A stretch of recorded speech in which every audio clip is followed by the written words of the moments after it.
Bismillahirrahmanirrahim. Assalamualaikum warahmatullahi wabarakatuh. Waalaikumsalam warahmatullahi wabarakatuh.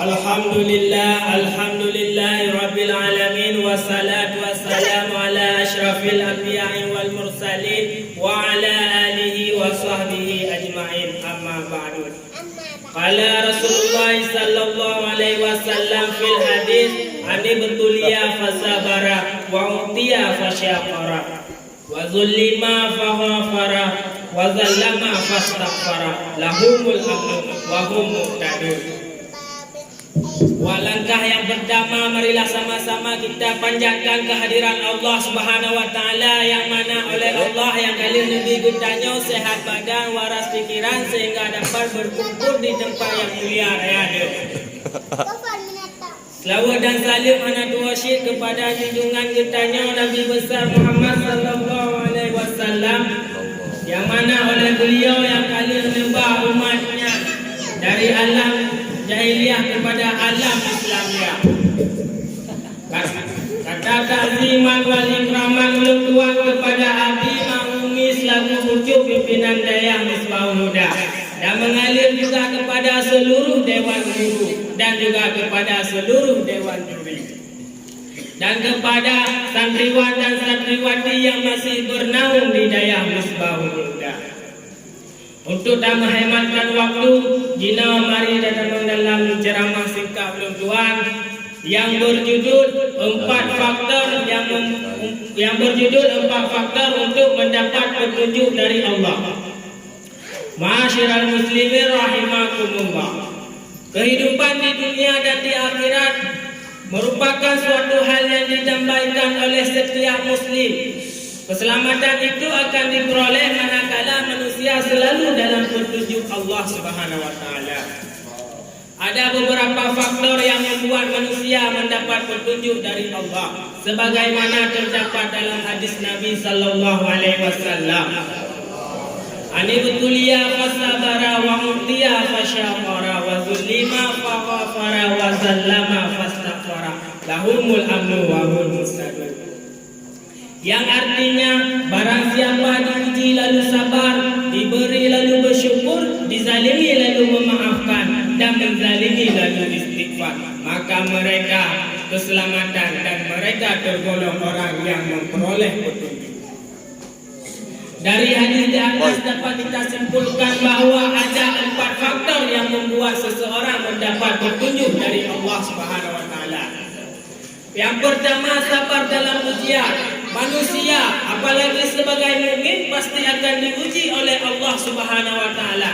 Pada dasarnya ujian adalah untuk meningkatkan kualitas keimanan seseorang. Karena itu ujian harus dihadapi dengan kesabaran. Kata kunci yang harus dipegang oleh seorang muslim adalah senang tidak lupa diri dan susah tidak putus asa. Ini kata yang menunjukkan, karena dengan demikian susah dan senang tetap dalam keadaan yang sabar. Di dalam Islam Allah Subhanahu wa taala amat menekankan kepada setiap mukmin untuk betul-betul bersabar dalam menghadapi situasi dan kondisi yang sulit. Karena dengan kesabaran persoalan bisa dihadapi dengan sebaik-baiknya. Karena ini kunci keberhasilan untuk menghadapi persoalan. Sebagaimana Allah berfirman dalam Al-Quran, Ya ayyuhallazina amanu isbiru wa sabiru wa rabitu wattaqullaha la'allakum tuflihun. Yang artinya, wahai orang-orang beriman, sabarlah kamu dan kuatkanlah kesabaranmu, dan bersiaga dan bertakwalah kepada Allah agar kamu beruntung. Faktor kedua yang membuat seseorang memperoleh petunjuk dari Allah adalah bersyukur atas pemberian yang diterima untuk menjalani kehidupan dengan baik. Allah Subhanahu wa taala menganugerahkan kita beribu-ribu nikmat, mulai dari fisik yang sempurna, rezeki yang banyak, ilmu pengetahuan yang luas. Semua ini harus kita bersyukur sehingga nikmat yang kita peroleh bertambah lebih banyak. Karena dengan demikian bersyukur, sebagaimana Allah berfirman dalam Al-Quran, sesungguhnya jika kamu bersyukur, niscaya aku akan menambahkan nikmatku kepadamu, dan jika kamu mengingkari nikmatku, maka azabku sangat pedih. Ma'am muslimin rahimakumullah, faktor ketiga yang membuat seseorang mendapat petunjuk dari Allah adalah memaafkan perilaku kezaliman. Diperlakukan secara zalim suatu hal yang tidak menyenangkan. Pada dasarnya seorang muslim diperbolehkan untuk membalas kezaliman seseorang dengan sesuai tingkat kezalimannya. Tetapi memaafkan orang yang zalim itu lebih baik untuk memperbaiki orang itu dari kezalimannya, sebagaimana Allah berfirman dalam Al-Quran, jadilah pemaaf dan suruhlah orang mengerjakan yang ma'ruf, serta jangan pedulikan orang yang bodoh. Faktor yang keempat yang membuat seseorang mendapat petunjuk dari Allah adalah bertaubat di atas kezaliman. Kezaliman merupakan suatu hal yang bukan merugikan diri sendiri, tetapi juga merugikan diri orang lain. Karena itu kezaliman harus dihadapi dengan sebaik-baiknya. Karena orang zalim harus bertobat di atas dosa yang telah dia lakukan agar dicintai kembali oleh Allah Subhanahu wa taala. Yang mana firman Allah dalam Al-Quran, Allahu yuhibbut tawwabina wa yuhibbul mutatahhirin. Sungguh Allah menyukai orang-orang yang taubat, dan sungguh Allah menyukai orang yang menyucikan diri. Taubat adalah kembali kepada Allah. Karena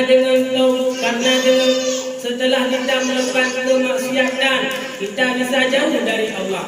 Karena itu maka harus bertaubat. Dari ayat di atas bukan diterima taubat saja, tetapi juga dicintai oleh Allah kembali. Yang dapat kita simpulkan di bab malam yang berbahagia ini adalah, kalau kita ingin mendapat petunjuk dari Allah, cuma 4 faktor. 1, sabar dalam ujian. Waktu Nabi ujian oleh Allah, kita guna sabar. Baca kan Nabi ujiannya kamu ngeluh, karena ujiannya mandum lebih dari Allah. Yang kedua, tak syukur ku yang Nabi oleh Allah. Kadang orangnya kebilin, kadang tengah kebila, tak bersyukur. Yang kedua, tak pemaaf orang yang menzalimi kitanya. Karena dengan tak pemaafnya, tunjuk akan kebila Allah. Yang keempat, dia boleh tunjuk dari Allah, kitanya tak taubat dari kezaliman. Sebagaimana juga ahli Nabi guna ba'akhir hadis, tergolong orang yang memperoleh petunjuk. InsyaAllah kitanya akan mendapat petunjuk dari Allah. Ehlau memandang lebih dan kurang lelaki maaf.